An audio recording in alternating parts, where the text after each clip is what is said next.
Gloire à Dieu. Merci Seigneur. Gloire au Seigneur. Que Dieu soit béni, frères et sœurs.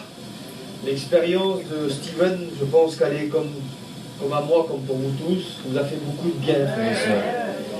Que Dieu soit béni. Le message que j'ai dans mon cœur, je ne savais pas que j'allais faire une réunion ici. Et voilà, le message, l'expérience de Steven m'a fait beaucoup de bien. Je vais vous le donner dans toute la liberté. Je veux qu'on se laisse bénir, que Dieu soit béni. Steven, il disait ces mots-là, on s'accroche. Ben moi, je veux vous dire, on lâche rien. On va aller jusqu'au bout. Jusqu'au bout, c'est pas une prédication, c'est pas aller jusqu'à être à la convention. Jusqu'au bout, c'est jusqu'au ciel. Et nous voulons à Dieu nous accrocher comme jamais. Gloire au Seigneur, nous l'avons compris le Seigneur ensemble. Je voudrais demander à Samson qui se lève à sa place, qui prie le Seigneur. J'aimerais qu'on prie avec le frère, qu'on se laisse bénir ensemble. Merci pour tes bienfaits, ta grâce, Seigneur. Nous voulons nous accrocher à toi, Seigneur. C'est pour ça qu'on est ici encore. Oui, Seigneur. Pour que ta parole nous encourage. Encore s'approcher plus près de toi, Seigneur. Tu es bon.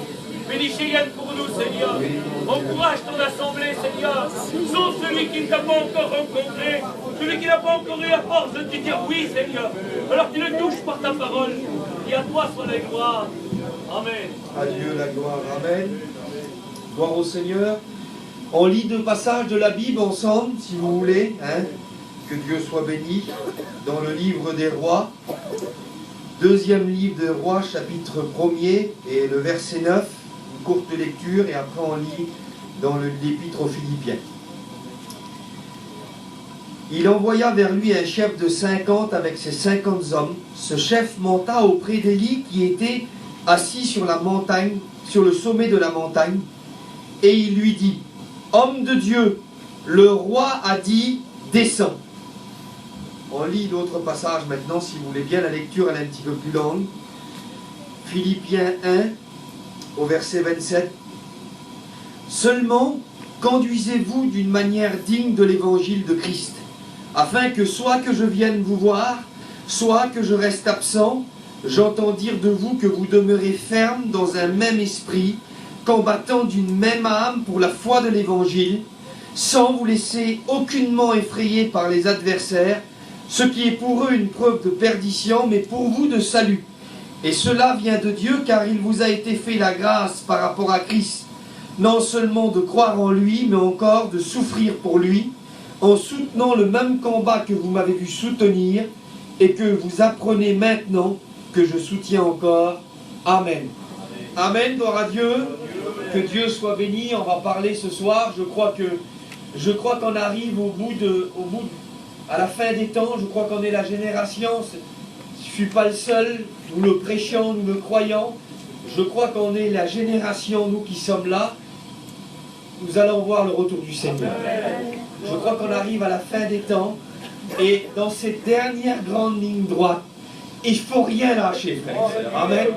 Il faut nous attacher à Dieu comme jamais. Il faut nous attacher à Christ comme jamais. C'est ce que Paul a écrit aux Philippiens. Il a écrit ces mots-là. Et je voudrais juste vous rappeler en quelques mots comment cette église est née. Cette église est née dans un contexte particulier. Et je voudrais juste avant de rentrer dans la prédication, vous expliquer comment l'église de Philippe, elle est née. Eh bien, cette église-là, elle est née dans une façon particulière. Elle est née dans la bataille. Elle est née dans la complication par rapport à l'évangile. Ça ne s'est pas fait comme ça. Paul n'est pas arrivé avec Silas et l'équipe de fer qu'ils étaient. Ils ont prêché tout simple. Non, ça s'est passé d'une manière assez compliquée. La Bible nous dit que quand ils ont fait des réunions, il y a eu des personnes qui ont reçu la délivrance. Et quand ils ont reçu la délivrance, la Bible dit que des hommes les ont pris et ils sont mis à les frapper. Ils ont pris des coups. Les serviteurs de Dieu ont pris des coups et on les a mis en prison. Et l'évangile à Philippe, l'église à l'aîné, je vais dire avec mes mots à moi, ça s'est tout de suite corsé. On a dû comprendre les gens qui voulaient prendre part à Dieu, les gens qui voulaient s'attacher à Dieu, les gens qui voulaient se tourner vers Dieu. Dès le départ, ils ont compris que l'évangile, c'était pas une histoire à l'eau de rose, mais que l'évangile, si on voulait s'y attacher, ça impliquait des combats, ça impliquait de la difficulté, ça impliquait parfois même des coups. Pour eux, c'était la prison. Et puis là-bas, les serviteurs de Dieu ont pris des coups, ils ont été frappés, ils sont en prison. Et puis ces hommes-là, vous savez ce qu'ils vont faire? Eh bien, ils vont rien lâcher. Ils vont pas abandonner, ils vont pas se décourager, ils vont pas se plaindre. La Bible dit que dans la prison, ils vont faire encore une réunion. Amen. Ils vont rien lâcher, ils vont chanter des cantiques. Ils vont prier, la prière va monter. On n'a pas l'habitude de voir des prisonniers comme ça. Mais ce n'est pas des prisonniers comme tout le monde, ce sont des hommes de Dieu. Amen. Et j'aimerais vous faire un rappel de ce qu'est un homme de Dieu. Un homme de Dieu, c'est pas obligé que tout va bien dans sa vie, comme il l'a témoigné Steven. Un homme de Dieu, il connaît aussi la séparation, il connaît aussi la difficulté financière, il connaît aussi la maladie. Mais un homme de Dieu a cette qualité. Il est celui qui ne veut rien lâcher. Et Paul, avec ses collègues, ils ont démarré comme ça, Philippe. L'église est née comme ça. Ils n'ont rien lâché dès le départ. Même dans la prison, ils ont continué de faire la réunion. Ils ont continué de faire la réunion, ils ont continué de prêcher, de prier. Et puis le miracle est venu, la prison a été bougée, les portes se sont ouvertes. Et puis l'œuvre de Dieu a démarré comme ça. Amen. Le gardien de la prison, il s'est converti. Des gens ont passé par les eaux du baptême. Et l'église est née comme ça. Et maintenant, il y a quelques années qui se sont passées. Et Paul éprouve le besoin d'écrire à l'église. Parce que le temps passe, parce que les années passent, les années défilent. Et Paul éprouve le besoin d'écrire à l'église. Et puis peut-être qu'il y a nos amis qui ne sont pas là, mais vous savez, j'aimerais dire, je le dis des fois, et c'est bon de l'entendre. Vous savez, quand on voit des fois des chrétiens, quand on voit des chrétiens assoiffés du monde, quand on voit des chrétiens encore, et certains inconvertis le voient, et puis je voudrais dire ça avant d'aller plus loin dans le message, ben j'aimerais vous dire, parce que des fois ils pensent qu'on est tous pareils, ben non, je voudrais vous dire qu'il y a plein de serviteurs de Dieu que nous, on voudrait vous le dire, à ceux qui ne sont peut-être pas chrétiens, nous aussi, si vous voyez une anomalie, ben nous aussi on le dit. On n'est pas d'accord avec ceux qui sont assoiffés du monde. Amen. On n'est pas d'accord avec ceux qui se tuent pour s'enrichir sur la terre. Amen. Je voudrais vous le dire, que vous écoutiez ici, on va dire la vérité. Amen. La vérité, ce que l'évangile nous est donné, et on veut bien le vivre. Et Paul, il éprouve ce besoin-là poussé par le Saint-Esprit. Alors il écrit, puis c'est un petit peu comme ça, je vais dire, il écrit pour dire à l'église là, c'est un petit peu comme ça. Vous avez vu que nous, on n'a rien lâché. Ben, il écrit pour qu'il lâche en rien, pour pas qu'il lâche en prise, pour pas qu'avec le temps, ben, la routine s'installe, pour pas qu'avec le temps, ben, ce qu'on a rejeté quand on s'est converti, ce qu'on a dit non au début, je ne sais pas si vous avez froid, mais moi je ne pourrai pas continuer le message avec le petit feu à côté de moi. Si vous pouvez, excusez-moi, je vais essayer de le raccourcir le message, on va le rallumer un petit peu tout à l'heure, mais je ne peux pas continuer avec la gorge. Alors je voudrais vous dire ces mots, oui, Paul il écrit, et puis il dit ces mots. Il dit à ceux qui sont là, il écrit ces mots, et les premiers mots qu'il leur dit, c'est ça. Conduisez-vous d'une manière digne de l'évangile. Et puis il y a une version qui dit ces mots, menez une vie digne de l'évangile. Et je voudrais vous rappeler, parce qu'on est dans le cœur de la Bible, qu'on soit des chrétiens ou des inconvertis. Ce soir c'est le message que j'ai dans mon cœur, mais je voudrais vous le dire. Paul parle d'une vie, et nous aussi on parle d'une vie. On n'a pas tout accompli avec un message. Moi qui vous prêche, j'accomplis rien. J'accomplis ce que Dieu m'a appelé à faire. Je suis un serviteur de Dieu, je prêche. Mais ma vie ne se trouve pas dans le message. Je voudrais vous dire que l'évangile, c'est pas une histoire de mots. C'est pas des déclarations. Paul le rappelle, vivez bien. Et je voudrais vous dire que Dieu nous appelle à plus que des mots. C'est une vie qu'il nous appelle. Le rappel de Paul à cette église et le rappel pour nous ce soir, c'est Dieu qui nous appelle à vivre bien. Amen. Vivre comment? Vivre d'une manière digne de l'évangile. Et je voudrais qu'on s'attache à ça ce soir. Vivre d'une manière digne de l'évangile. Et Paul écrit ces mots, il dit, soit que je vienne, soit que je reste absent. Vous savez, des fois on est contraint avec ça, on a des influences. C'est vrai qu'il y a des grands hommes des fois.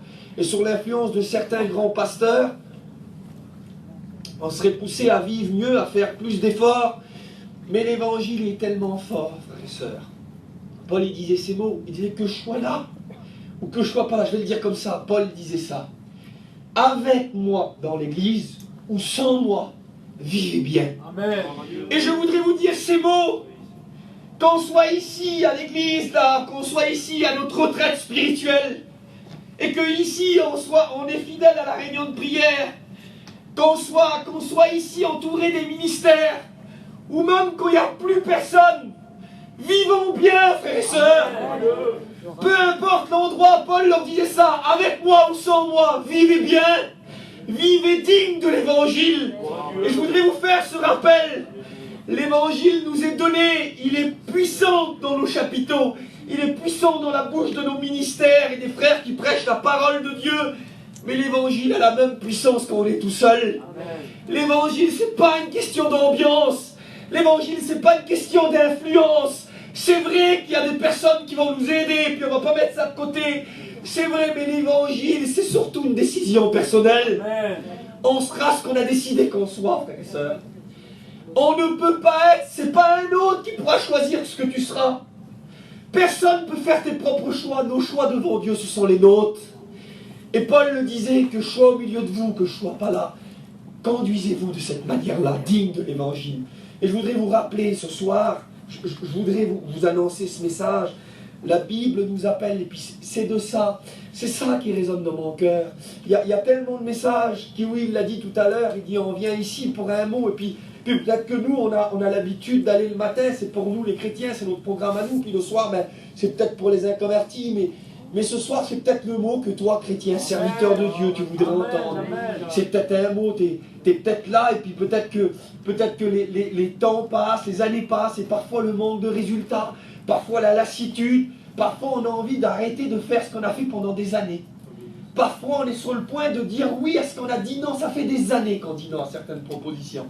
Ça fait des années qu'on dit non, que ce soit dans notre apparence, que ce soit dans notre famille, que ce soit pour nos enfants. Ça fait des années que par rapport à l'évangile, on veut vivre de telle manière, et puis le temps passe, et puis on est sur le point de faire un petit peu comme tout le monde. On est sur le point d'être influencé par les autres autour de nous, et puis de dire, tant pis, on est sur le point de baisser un petit peu les bras. Puis Paul dit ces mots, demeurez ferme, combattons pour l'évangile. Et je voudrais vous parler de ce mot-là, frères et sœurs. Je voudrais qu'on s'attache à ça ce soir. Je voudrais vous parler de cette bataille qui est impliquée dans l'évangile. Écoutez ce que je vais vous dire. Si peut-être qu'il y en a qui l'ont oublié, ou alors qui sont peut-être pas au courant, qui sont tout jeunes dans la foi, c'est pas de la peur, mais c'est la vérité qu'on veut vous annoncer ce soir. On ne peut pas s'approcher de Dieu, lui donner sa vie, se convertir à l'évangile, sans qu'il y ait un combat qui naît dans nos vies. Le jour où on lève notre main pour Dieu, c'est aussi le combat qui se lève dans notre vie. Être un chrétien, c'est une bataille, mes amis. D'être un chrétien, d'aller au ciel, c'est une bataille. C'est une bataille qui va se répercuter dans tous les domaines de nos vies. C'est une bataille qui va avoir des répercussions dans notre commerce. C'est une bataille qui va avoir des répercussions dans nos vêtements, dans notre témoignage, dans nos achats, dans tout ce qu'on va vivre. On ne peut pas faire ce qu'on veut parce que nous sommes à Dieu. Amen. Et cela implique des décisions. Et Paul annonce ce mot, tenez ferme dans le combat. Amen. Et je voudrais le dire à mon peuple. Je voudrais le dire à mon peuple ce que je pense dans mon cœur. Oui, je crois que le Seigneur revient. Amen. Et je voudrais annoncer ce mot. Et si c'est pour une personne, si c'est pour un ministère, si c'est pour un frère, pour un chrétien, pour une chrétienne, si c'est pour quelqu'un qui a du mal à s'engager avec Dieu et puis qui a sur le point justement de ne pas s'engager, de faire marche arrière, je voudrais que ce message résonne pour toi. Amen. Écoute, tiens ferme. Amen. Tiens ferme dans le combat. Amen. Tiens ferme dans la foi. Il dit tenez ferme, combattons pour l'évangile. Et je voudrais vous rappeler le but de notre combat, frères et sœurs. On ne se bat pas pour nous-mêmes. On ne se bat pas pour notre orgueil personnel. On ne se bat pas pour notre gloire personnelle.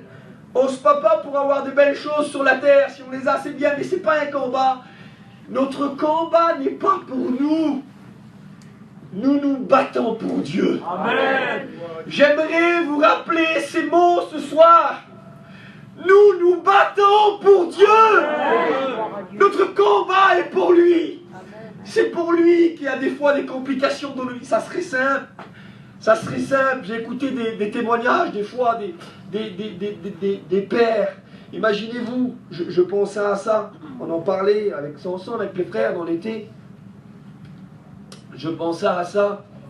Je vois les copains, je vois Samson qui a son petit garçon dans ses bras, là, je vois rappelez-vous, votre petite fille, et puis comme vous l'avez élevée, elle a grandi, nos petits bébés, puis d'un seul coup, il y a ce mariage, et puis il y a un beau-fils qui arrive, et puis on voit des fois, il y a plein d'injustices, il y a même de la violence, et puis on a eu des serviteurs de Dieu, des hommes qui étaient capables de se mettre devant des hommes, et puis il y a eu des fois des beaux-fils qui étaient compliqués, et puis s'il aurait fallu, c'était vite réglé cette histoire-là.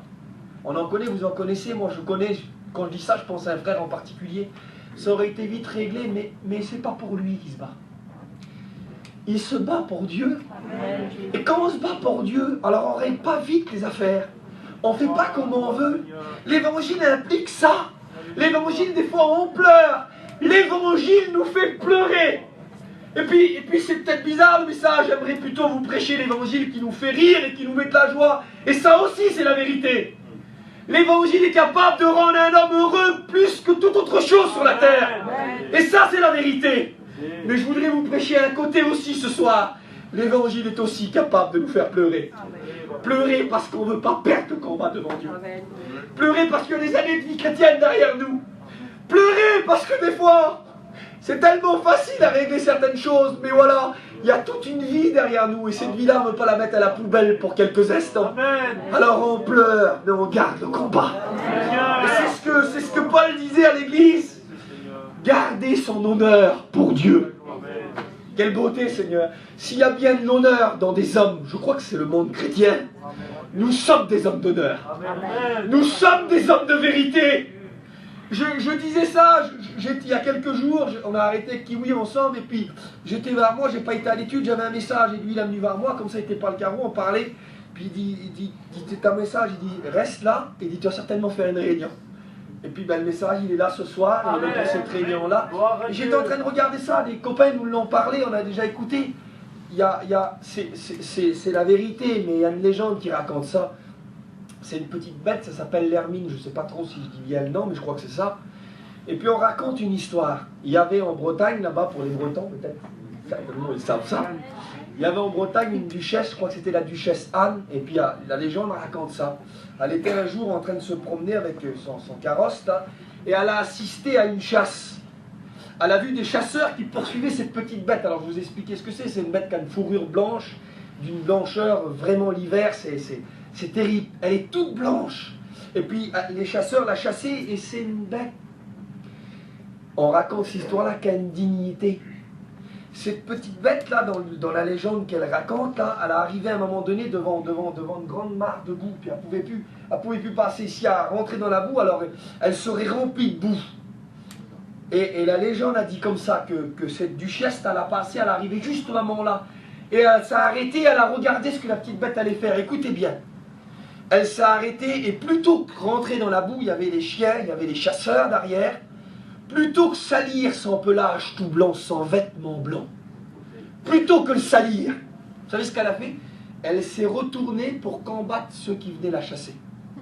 Elle préférait mourir propre que s'en sortir sale.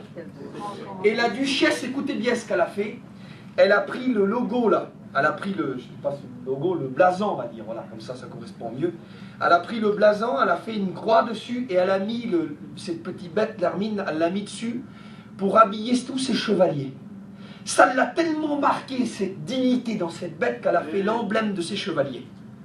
Et tous les chevaliers, quand elle a donné ce message-là, c'était répandu dans cette région de la France, là, c'était des hommes qui préféraient mourir, même pour un acte de folie dans une guerre, plutôt que salir leur honneur.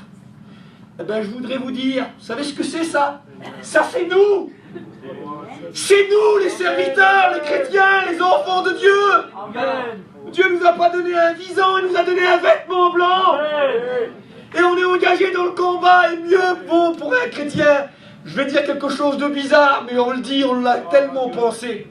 On a déjà vu des fois des serviteurs perdre leur ministère. Allez, je vais trahir un secret. Combien de fois qu'on l'a dit? J'aurais préféré qu'ils meurent plutôt qu'ils vivent ça. Il y a une note, Dieu nous a donné un honneur, frères et sœurs. L'évangile est notre gloire. Et nous devons nous y attacher. Nous devons garder ce combat dans nos cœurs. Et c'est ce que Paul dit à l'église. Et c'est ce que je voudrais vous dire encore quelques instants. Que Dieu soit béni. Amen. C'est ce que Dieu voudrait nous donner. C'est ce que Paul disait à l'église. Il était question d'un combat à maintenir. Il était question de garder, combattez pour l'évangile, pour la foi. Gardez tout. Frères et sœurs, écoutez-moi bien. Il faut qu'on garde tout.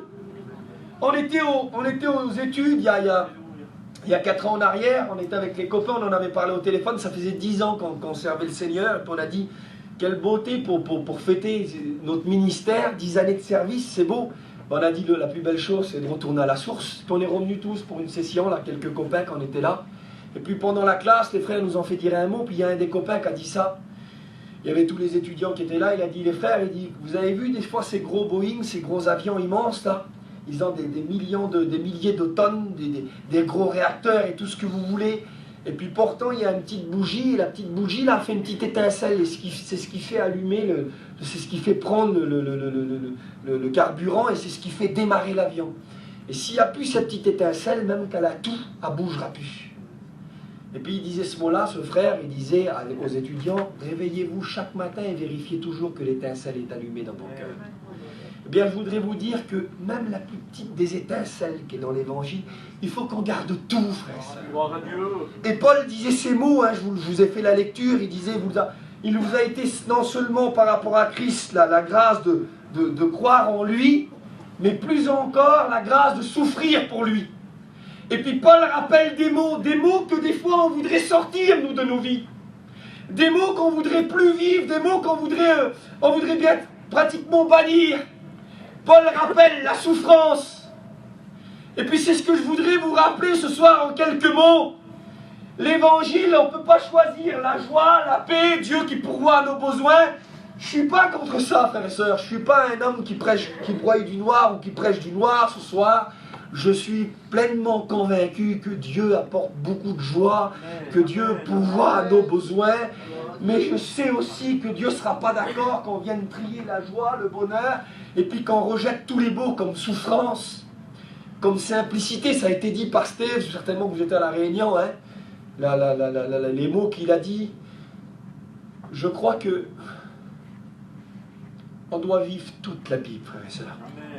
Je ne sais pas si certainement qu'on n'est pas à la hauteur, mais on doit mettre notre cœur. Dieu doit voir qu'on veut vivre tout. Dieu veut voir qu'on s'attache à tout. Il dit à l'église, là, il rappelle le mot souffrance, et c'est des mots qu'on voudrait bannir, nous. C'est des mots qu'on voudrait bannir, mais l'évangile implique de la souffrance. Suivre Dieu implique, je l'ai dit au début du message, implique des choix. Suivre Dieu implique des démarches. Suivre Dieu implique des choses. Dans l'évangile, il y a des mots comme renoncement. Et on est obligé parfois, devant certaines situations, à renoncer. On est obligé de lâcher prise des fois. Frères et sœurs, écoutez, je vais vous dire ces mots. On ne peut pas prendre tout. On ne peut pas gagner les deux tableaux. On ne peut pas emmener le monde et emmener Dieu et puis ça marche comme ça va. On ne peut pas tout avoir. Et à un moment donné, dans l'évangile, l'évangile nous invite à ça. Il y a le monde dans une main, il y a Dieu dans l'autre. La Bible nous appelle à lâcher. Alors si tu veux que ça marche, il faut lâcher, il faut du renoncement, il faut du lâcher prise. Et Paul rappelle ces mots-là, et puis il dit ça. Il dit ces mots, et il va rappeler ces mots, il va dire ces mots à ceux qui sont là. Paul dit, vous vous souvenez du combat. Il leur rappelle le départ de l'église, il le rappelle à Philippe parce qu'ils étaient témoins, eux. Il se rappelle que la première fois que les serviteurs de Dieu sont venus, ils ont été battus de coups, ils ont été mis en prison.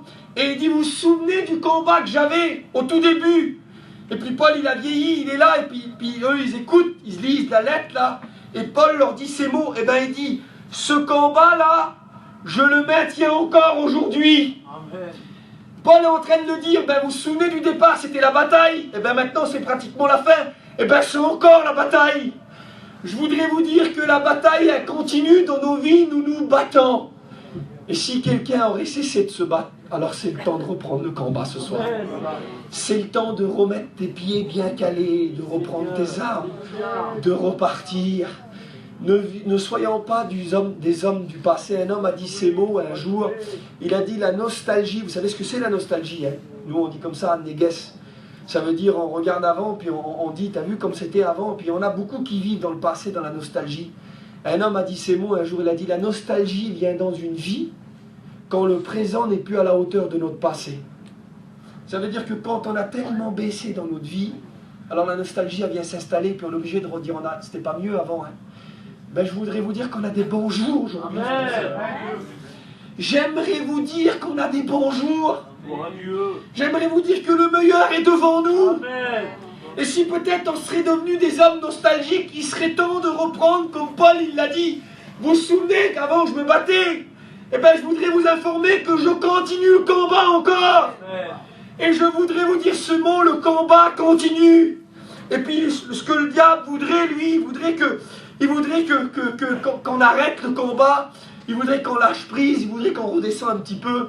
Et puis je vais terminer avec le texte que je vous ai dit, hein. Le diable, lui, il voudrait qu'on arrête le combat, il voudrait qu'on descende. Et puis vous vous souvenez du deuxième texte, la lecture que je vous ai fait, c'est Élie qui est sur la montagne, il est sur le sommet de la montagne, et puis là il y a un homme qui vient, qui est envoyé par un roi avec un message. Et l'homme qui vient, il a des soldats avec lui, il y a une puissance, c'est pas n'importe quoi, c'est pas un petit mot inutile, il y a de la force dans son mot. Il vient puis il dit ces mots: homme de Dieu, le roi a dit descends. Et je voudrais terminer avec ce mot dans mon cœur quelques minutes encore. Le diable envoie un homme vers Élie qui est au sommet de la montagne, et le message c'est celui-là: homme de Dieu, le roi a dit descends. Puis je voudrais vous dire que c'est le message du diable. Il voudrait nous dire, il y a peut-être des hommes de Dieu parmi nous ce soir, je le crois. Il y a peut-être des futurs hommes de Dieu. Il y a des gens qui sont en face de moi, et le message de l'ennemi c'est ça: homme de Dieu, descends. Et puis le diable, c'est ce qu'il voudrait. Il voudrait nous amener à descendre, mais il n'y a pas que le diable, frères et sœurs. Et puis même si c'est bizarre, j'ai envie de le dire, mes frères, ce soir. Je voudrais le dire, mes frères. Il n'y a pas que le diable des fois. Parfois ce message-là, parce qu'il y a 3 soldats qui sont venus avec ce même message. Eh bien, il n'y a pas que le diable ce message-là n'est pas que dans la bouche du diable. Il y a parfois le monde chrétien. Et je vais dire avec mes mots, même si c'est bizarre le message, voilà, je le donne comme je l'ai reçu. Il y a parfois même le monde chrétien qui vient avec ce message en te disant, il est temps maintenant, descends. C'est parfois, oui, ça se passe comme ça, parce que le roi qui a envoyé les soldats là, c'est pas un roi païen, hein. C'est le roi d'Israël. C'est un roi qui se revendique de Dieu, même s'il l'a abandonné en partie, c'est vrai. Mais ses origines à lui, il se revendique de Dieu, du pays de Dieu, des terres d'Israël. C'est un roi charnel qui a descendu, et Élie le dérange. Élie dans sa montagne le dérange. Élie dans sa hauteur. Élie dans son cœur pour Dieu. Élie dans son combat, maintenu pour être un homme saint, maintenu pour vivre une vie de Dieu, pas pour dire je suis meilleur que les autres, mais parce que je t'aime, Seigneur, je veux être auprès de toi. C'est pas par orgueil qu'Élie fait ça, c'est plus par amour. Et ce Élie dérange ce roi-là. Alors il vient le roi, je veux dire, qui représente le monde chrétien, si vous voulez, certains. Il vient avec ces mots, et puis il dit descends. Puis je voudrais vous le dire, combien de fois que ça arrive, ces mots-là, descends mon vieux. Descends dans quoi? Ben descends dans la médiocrité. Descends, tu peux faire comme tout le monde, mon vieux. Tu te prends pour qui, toi? Fais comme tout le monde. Pourquoi tu vas être différent? Pourquoi tu fais pas comme nous? Fais comme tout le monde. Descends et conforme-toi. Descends et fais comme tout le monde. Descends, puis aujourd'hui, c'est plus comme avant. Aujourd'hui, fais comme tout le monde. Habille-toi comme tout le monde. Tes enfants, maintenant, laisse-les s'habiller comme tout le monde. Laisse faire à ta maison comme tout le monde fait. Et puis c'est ce message qui est lancé là. Homme de Dieu, descend. Et puis je voudrais vous le dire, ce message-là, il est lancé dans l'Église aujourd'hui. Pas par nous, les serviteurs de Dieu, mais il y a une influence qui vient de la chair. Et la chair, elle nous dit, c'est pareil. Je voudrais vous dire qu'on le dit, hein, on est tous des chrétiens. Mais Dieu nous appelle à nous démarquer. Pas par orgueil, mais par amour pour lui. Dieu nous appelle à nous attacher à lui. Dieu nous appelle à vivre pour lui. Puis il y a ce message qui vient là casser ces décisions de nos cœurs. Il y a ce message qui vient nous appeler à descendre là. Et puis Élie est là. Et puis devant la puissance, il y a des armées qui viennent, il y a des hommes qui viennent. Devant ce qu'il fait là, ben, je voudrais vous dire ces mots. Élie ne doit surtout pas descendre. La décision à ne pas faire, c'est Dieu. S'il descend, c'est Dieu qui lui dira. Puis ça se passe comme ça dans l'histoire. Mais là, devant ces appels là, écoute mon vieux, descends. Descends, puis tu peux être aussi, tu peux y arriver de cette façon-là. Tu peux faire comme ça. Descends. Élie ne doit surtout pas descendre. Vous savez pourquoi? Parce qu'on est au chapitre 1er là, du 2e livre des rois. Et le chapitre 2, vous savez ce que c'est? Juste les quelques versets qui viennent après, c'est l'enlèvement d'Élie. Élie part au ciel. 2 rois 1, c'est Élie descend. Et 2 rois 2, c'est Élie qui monte au ciel. Je voudrais vous dire que c'est juste avant l'enlèvement. Juste avant que Élie part, il y a ce message de la chair, ce message du monde qui dit « Descends ». Eh bien écoutez, je voudrais vous dire, c'est pareil pour nous. Nous, on est au chapitre 1 là. Mais c'est la fin du chapitre. Bientôt, le chapitre 2 va démarrer. C'est l'enlèvement de l'Église. Et le diable est en train de nous dire à beaucoup d'hommes, beaucoup de femmes, à toi qui es là, tu le raisonnes, et c'est le message de Dieu pour toi ce soir. Le diable est en train de te dire, descends mon vieux. Descends, lève le pied. Lève le pied dans ton engagement. Lève le pied dans ton service. Moi, je dis ça. Je dis ça pour Kiki qui est là, puis pour tous les frères qui sont avec lui. Vous savez, ces petits chapiteaux sont merveilleux. Moi, j'ai 2 cousins.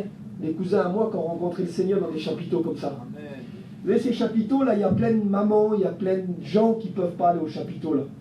Il y a plein qui, c'est compliqué pour eux, ils sont loin, ils sont arrêtés loin. Et grâce à ça, là, il y a des moyens que les gens sont autour rencontrent Dieu. Je ne sais pas ce qu'ils vivent les frères, mais des fois, dans tout ce que ça demande à entreprendre, dans tout ce que ça demande à faire, même pour eux, des fois, ils l'ont peut-être écouté dans les jours passés, là, descends mon vieux.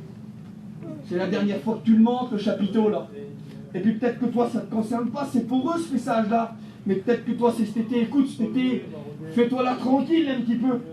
Ça fait des années que tu es engagé, ça fait des années que tu te donnes, ça fait des années, prends pour ta famille, prends pour les tiens, descends un petit peu mon vieux.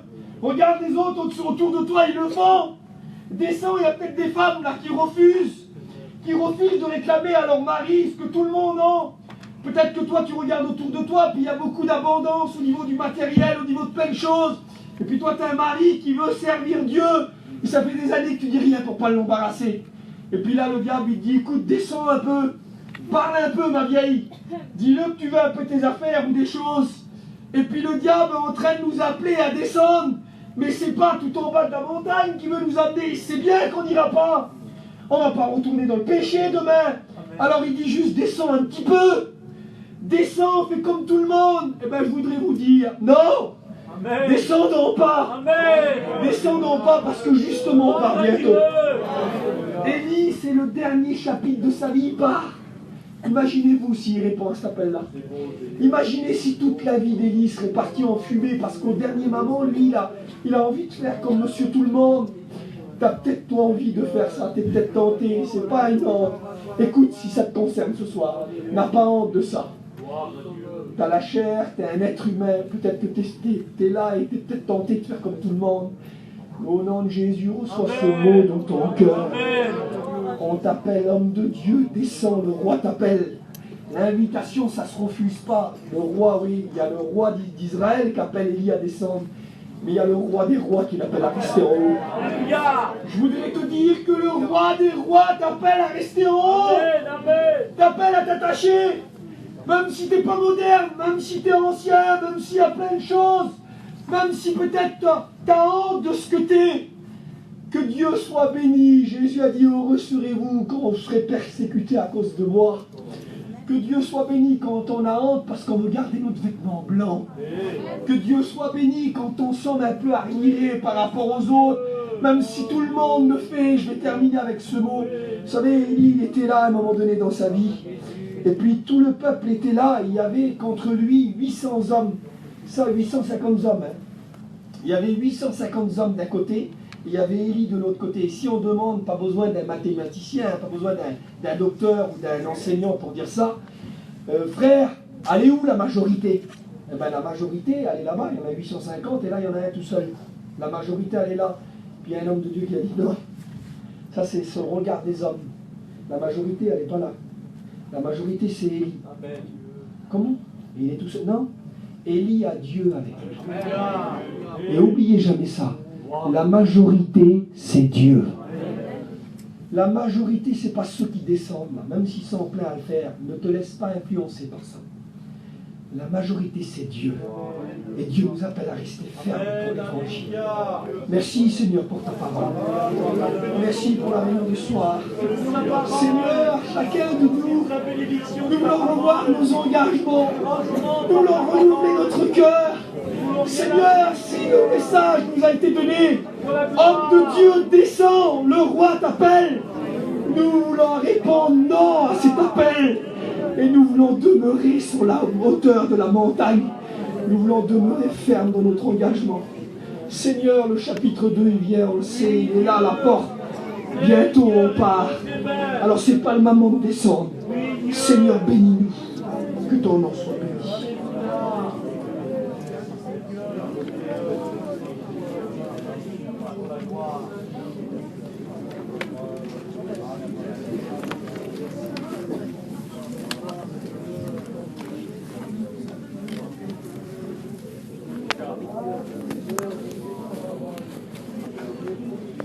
Merci Seigneur, je vous demande encore quelques minutes s'il vous plaît, la réunion n'est pas finie, seulement encore une minute.